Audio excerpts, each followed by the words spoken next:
Hey, what's going on, everybody? Phil here, and today I want to talk about the first game in a three-game tournament that I played in last weekend. Uh, so, in this round, in this whole tournament, I was playing vanilla Ariadna, and in this round, we are playing Supplies versus Onyx Contact Force. And with that, I want to get into it and talk about one of the two lists that I brought. As you might be aware, I've been playing vanilla Ariadna, and one of the things that I want to try more is Mirage 5, as they are a unique tool to Ariadna with the dropping of a bear or a dog in the enemy's deployment zone. So, with that in mind, this is the list I've made. Colonel Voronin. I love Colonel Voronin. Whip 14, let me try and go first, which I love to do. Lieutenant +1 order is fantastic. Strategos is really great in this list. And counterintelligence can just make that first turn that much more powerful. And the reason that I say the Strategos is extra good in this list is because if I am going first, I think I am going to pretty much always spend that extra lieutenant uh, extra command token to hold back three reserve models, and I think I have a really nasty three models to drop as my reserve, which will be Bruant. So I'll have that AP surprise attack Spitfire starting around the midfield, so in good range. Usha, who can start, I'm going to over infiltrate her, and then Nauf, who can, just be placed ready to take a gunfight with any long range arrow that is left up. So I love that triple uh, drop as my reserve. I think it's very powerful. Then we have Mirage 5. I think I am getting better with them, but there's still a lot of room for improvement. And I like having them in group one. So if I want to use both of them, I can take Margot or Drak, more likely Margot, and put her into group two so I can use both of them on turn one. Then, as we spoke about, Bruant, he's great going first because you can put him up and close and ready to use that Spitfire right away, but he's also a specialist. Then something I haven't been playing too much in N5, but with the change to Super Jump being a nerf to the Dog Warriors and the buff of the Trench Hammer, I thought I really needed to, it's now PS3. Um, I thought I really wanted to bring it in N5 because one of my major complaints about the Dog Warrior is the forking. So, this one has the same fork at range, a grenade or a chain rifle, but the Polaris team, their fork when you're in base to base is much more lethal. You have +1 damage on your chain rifle if they elect to try and fight back, and if they dodge, you're not only better at CC, but when you do win that CC, you have a trench hammer PS3 that really hits hard. Then we just have two cheap orders in our tractor moles. They really aren't reloading anything. Mines don't really need to be reloaded. I don't think I've ever used all of my mines yet in N5. Then we have a tank hunter. Definitely the worst of the chain of command options, as in it is the least useful compared to the Zenit 7 or Vasily, but it is the cheapest, and that is why it's in this list. Then in group one, I have one chasseur. In group two, I have another chasseur. I think these are really excellent defensive pieces. There's not too much to say about them. They just make me feel very safe, and the camo leads to a little bit of confusion. We have Usha, again, a great piece when going first. I have selected the assault pistol with no MSV because she's a specialist, which makes her more useful if you are going second. And also, I find that even though she doesn't have the boarding pistol template like the other Usha loadout, the assault pistol on burst 5 is just much more lethal and allows her to chew through targets more quickly. Now, probably the best long range gun in Ariadna, so it is what it is. And then Strelic, a camo specialist, starting up the board a little bit. Could use a surprise shotgun to kill some stuff, could drop a mine, but mostly there just as a safe forward deploying camo specialist. And then the Warcore, I really like flash pulses, and we don't have that many options. I guess the Strelic does have a flash pulse, but nothing like a flash pulse spot. So the Warcore is great, and being a specialist does not hurt. So with that, let's see my opponent's list. I'm playing against Onyx Contact Force, and here we can see that my opponent kind of brought an elite um, list of Onyx. but not quite a full 15 model. So let's get to it. So he's got the Suryat, high armor, heavy infantry, lieutenant +1 order, uh, probably one of the better long-range guns that Onyx has. And this is going to be duoed with Now, who's a great hacker. That plasma rifle can do some good damage when the opportunity arises. It has a pitcher, and in this duo, he will be benefiting from the firewall from the Suryat. So that's a cute duo there. Then we have the two Umbras, which are also going to be a duo. Very powerful. The Spitfire can help you get up close, and then once you are up close, you have the shotgun, and of course, you have the excellent CC of the Umbras. Um, and another thing you can do with this duo is if you get a pitcher down from Now, you can move the duo up while the Legat is hacking. I think this is a powerful duo, though very expensive. Two Imagons for quick orders, a Greif operator, and I like the inclusion of the Greif operator because this list doesn't have an excellent way of dealing with flash pulses, right? The Suryat can beat it, but it's burst 4 and he is going to be suffering from that mimetism. The Umbra also, I mean, you have mimetism too, but still fighting a flash pulse wouldn't be super efficient. So having the Greif up there that can surprise attack it, and with the MSV1 see through the mimetism, I think is a great way to deal with flash pulses. So I like the inclusion of that. The Rodok duo with their N5 glow up of jumping so well is great. You have another Spitfire that can probably find some good angles jumping around, and another powerful hacker that can move, hack while the Rodok Spitfire gets in position. I like that duo. We have the MedTech, always good. Can heal anything. Fast specialist is great. And then in group 2, we just have, an Icadron and an Ardrone shores up the defense a little bit with repeaters and flash pulses, and one of them having a flamethrower. And then the Makrat Traptor is a nice little surprise when your opponent is, leaving some angles open that can be exploited by a parachutist, and also can combat jump in a pinch. And it is only 19 points for a 2-wound shotgun. So I think it is a really good profile. And with that, let's get to the game. So we are playing supplies. I win the lieutenant role and I select to go first. And my opponent chooses table side and has me deploy first. So going to my deployment, we have Voronin over here. We have, where you cannot see it, the Bearpode handler standing up. So if anything comes around this way, they're going to just have to get through a shotgun before they get to Voronin. Then we have these dynamos, but are actually tractor moles. So we have a tractor mole here, a tractor mole here. We have a war core here. We have the bear here prone, ready to move up when the opportunity arises. Then we have chasseur, mine, decoy, Strelok, mine, chasseur. All of my camo is standing. And I'm leaving some things out because those are reserves, and we'll get to that in a moment. Then we have my opponent's deployment. So on my opponent's side of the table, we have an Imatron that failed its drop. We have Icadron. We have the Rodok. I believe this one is the hacker. We have here the Spitfire. We have a Flash Pulse here. Dr. Worm, the slave for Dr. Worm over here.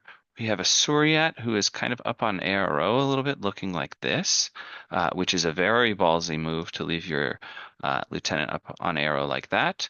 And then over on this corner, we have an Imatron, and we have our duo here. We have the Spitfire, who's kind of looking like this, and we have the hacker in the corner. All right. With that, let's get to our reserve drops. So for reserves, I have spent that extra command token for 3 reserves. So we put Bruant here, who is ready if needed to take a fight here or take a fight here. We have Nauf. I put the real one here and his decoy here. They are both prone. He is ready to just stand up and fight this Suryat first order. And then we have Usha here, who has succeeded her role. And then my opponent, as his reserve, he tries to drop a Greif. I think he tries to drop it here so that it can mess with Nauf before Nauf can take its firefights, but it fails its impersonation roll and ends up right here. Okay, so with that, let's get into the first turn. So first order now stands up, fights the Suryat, and puts the Suryat to dead in one order.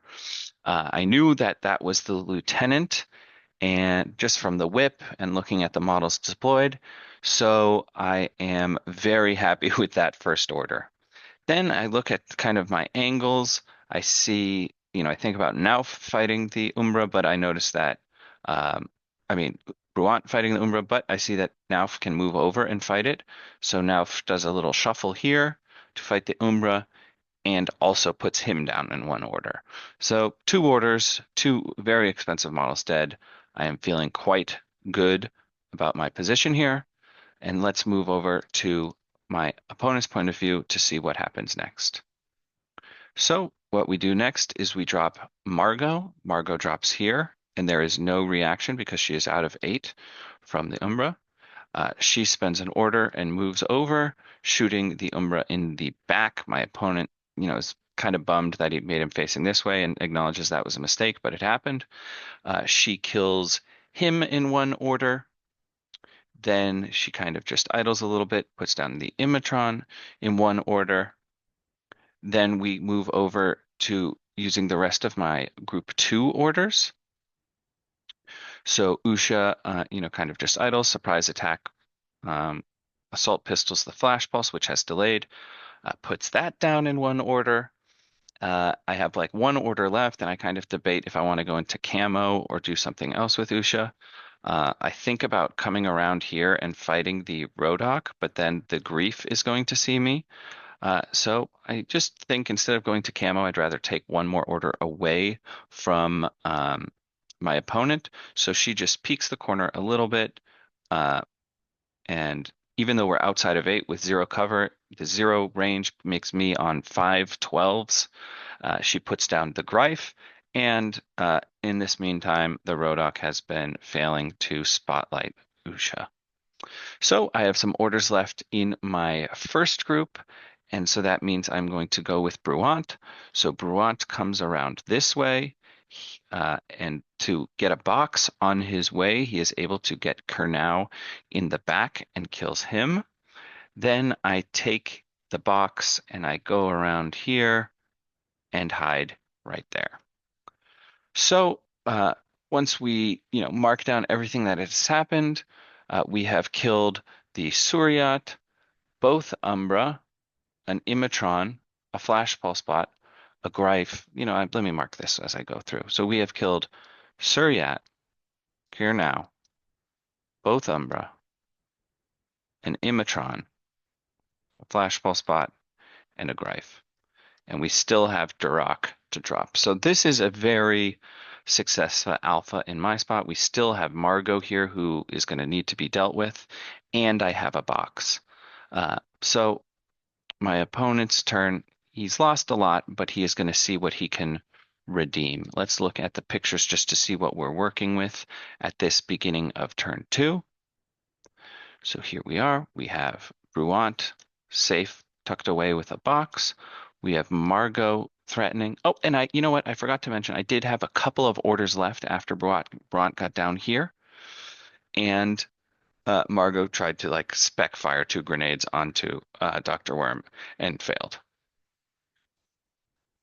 So my opponent is in loss of lieutenant, but he does have some orders.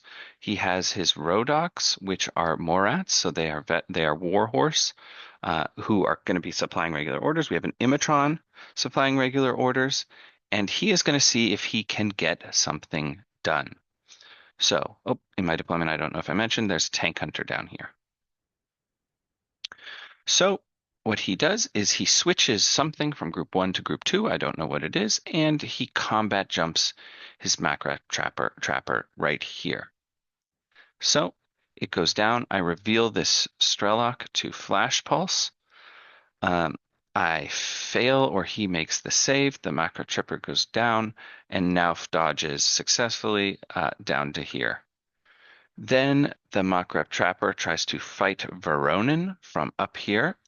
I CC him back. I win the face-to-face. and I think he takes one wound. Nauf dodges again, but doesn't elect to really move. And the Strelok this time succeeds with its Flash Pulse, stunning the tracker. So what does he do with the rest of his turn? We get the hacker to come around and shotgun Usha. He wins that face to face and puts her down. The Strelok tries to Flash Pulse but fails. And then he goes into base to base with her and finishes a classified, I think it's called like suspected infiltration or something like that. And I think he does get Flash Pulse this time, but it's like the last order of his turn. So who cares? All right. So we are now at the bottom of turn 2, and this is what the table is looking like. We have a one wound, so it has transformed its symbiote armor, Macro Trapper. Prone now. We have the Rodok here, who has done his classified. The Strelok has now revealed. So I'm thinking about the bottom of this turn. I'm thinking I want to try and put him in retreat and score as many points as possible. So what I do is first, I think about fighting this Macro Trapper. I think, why not? I'm going to try it. Nauf comes up to pistol it out of cover, and the Macro Trapper kills Nauf. Okay, it's a bummer, but it is not the end of the world. Um, so I think, all right, well, I got to put him in retreat, but I got to get my points first. So first, the scout comes up here. There's no AROs, and he is able to get a box. Excellent. And now it's time to use the model I haven't really used much in N5, the bear. So I move up this way, and then I think I eventually dodge and get to here. And then I am able to berserk, win that face to face, kill the Rodok. Then I come around and base the other Rodok. And I think he elects to shoot, and I just chain rifle him to death. I come around here. I kill the Icadron and the Imatron with one chain rifle volley. And now I am confident that he is going to be in retreat. So what I do is try and get as many points as possible. The Tank Hunter comes all the way up and around and gets a box here. And I have this Chasseur here. His HVT is back here, so securing HVT. And then on his turn, he is indeed in retreat and cannot do anything, and that is the game. So what do I think about this game? Of course, very happy with the Alpha Strike. I love killing models.